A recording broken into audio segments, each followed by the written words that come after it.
বাংলাদেশকে একটি দেশের গণরাজ্য বানাতে পরিকল্পিতভাবে বিডিআর বিদ্রোহের নামে ৫৭ সেনা কর্মকর্তাকে হত্যা করা হয়েছিল বলে জানিয়েছেন এই হত্যাকাণ্ডে গঠিত সেনা তদন্ত কমিটির সদস্য অবসরপ্রাপ্ত মেজর জেনারেল আব্দুল মতিন। জাতীয় প্রেস ক্লাবে এক সংবাদ সম্মেলনে লিখিত বিবৃতির মাধ্যমে সাবেক এই সেনা কর্মকর্তা বলেন, শুধু অপারেশন ডাল ভাত কর্মসূচির জন্য এই হত্যাকাণ্ড হয়নি, এর সঙ্গে জড়িত ছিল কিছু বিশ্বাসঘাতক ও বাইরের একটি দেশের চক্রান্ত।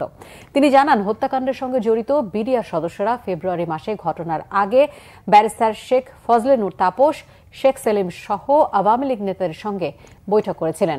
২৫ ফেব্রুয়ারি হত্যাকাণ্ডের দিন সাবেক প্রধানমন্ত্রী শেখ হাসিনা, তার সরকারের মন্ত্রী, এমপি, সাবেক সেনাপ্রধান আজিজ আহমেদ, লেফটেন্যান্ট কর্নেল শামসের ভূমিকা ছিল কি সেটা তুলে ধরেন।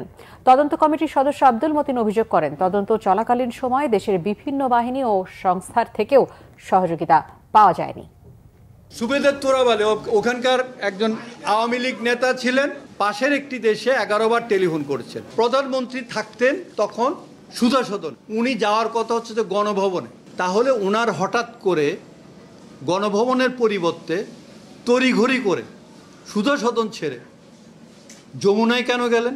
আমি চাই সঠিক তদন্ত হোক, দোষী ব্যক্তিদেরকে দৃষ্টান্তমূলক শাস্তি দেওয়া হোক। আমার অনেক ছাত্র, তাদেরকে আমি হারিয়েছি আজীবনের জন্য। আমি তাদের পরিবারদেরকে কি দিব, সান্ত্বনা দিব?